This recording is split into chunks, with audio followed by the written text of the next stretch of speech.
महाभारत महाभारत के बारे में आज हम लोग देखते हैं। महाभारत की कथा जो है प्रसिद्ध है। कौरव और पांडवों में जो युद्ध हुआ वो महाभारत में वर्णित है। दूसरे महाकाव्य महाभारत के रचयिता महर्षि वेद व्यास हैं। इनमें कौरव और पांडवों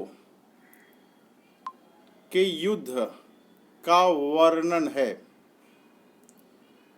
इसमें कौरव और पांडवों के युद्ध का वर्णन है। महाराजा पांडु के 5 पुत्र थे। युधिष्ठिर, भीम, अर्जुन, नकुल और सहदेव ये पांडव कहलाते थे।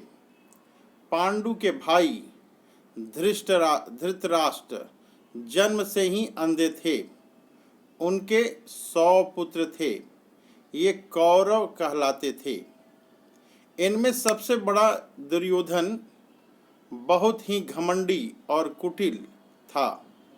दुर्योधन ने छल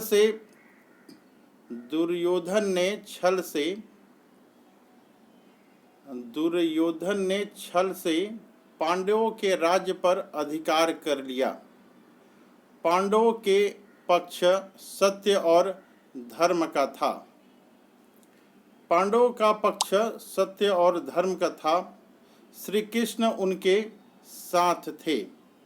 महाभारत के युद्ध में पांडवों की विजय हुई। राम रावण का युद्ध और कौरव तथा पांडवों का युद्ध उस काल की सबसे प्रसिद्ध घटनाएं हैं। इन दोनों युद्ध का गहरा प्रभाव उस समय के समाज पर पड़ा।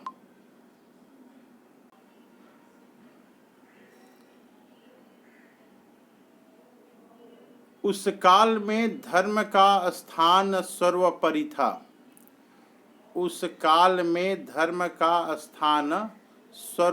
था। राजा और प्रजा यथाशक्ति धर्म का पालन करते थे। युद्ध भी अनीति और छल से नहीं होता था। धर्म की रक्षा के लिए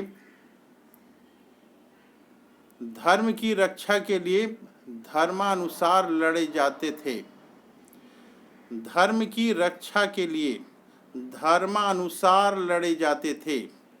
इसलिए उसे धर्म युद्ध कहते थे।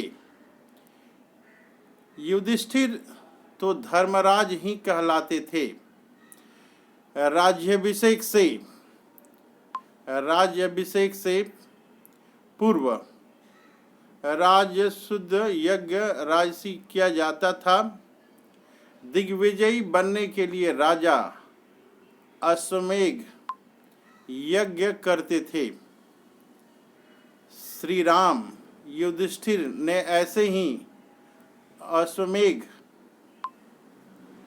अश्वमेध यज्ञ किए थे। राजवंशों में विवाह के लिए स्वयंवर प्रथा थी। सीता और द्रौपदी का विवाह स्वयंवर रीति से हुआ था। शिक्षा गुरुकुल में होती थी। शिक्षा जो है गुरुकुल में होती थी। ऋषि वनों में आश्रम बनाकर रहते थे। रामायण काल में भारद्वाज आश्रम वाल्मीकि के आश्रम प्रसिद्ध थे। महाभारत काल में कव्य ऋषि के आश्रम सुप्रसिद्ध थे। इस आश्रमों में बड़ी संख्या में विद्यार्थी अध्ययन करते थे। आश्रम के ऋषि आचार्य कहलाते थे।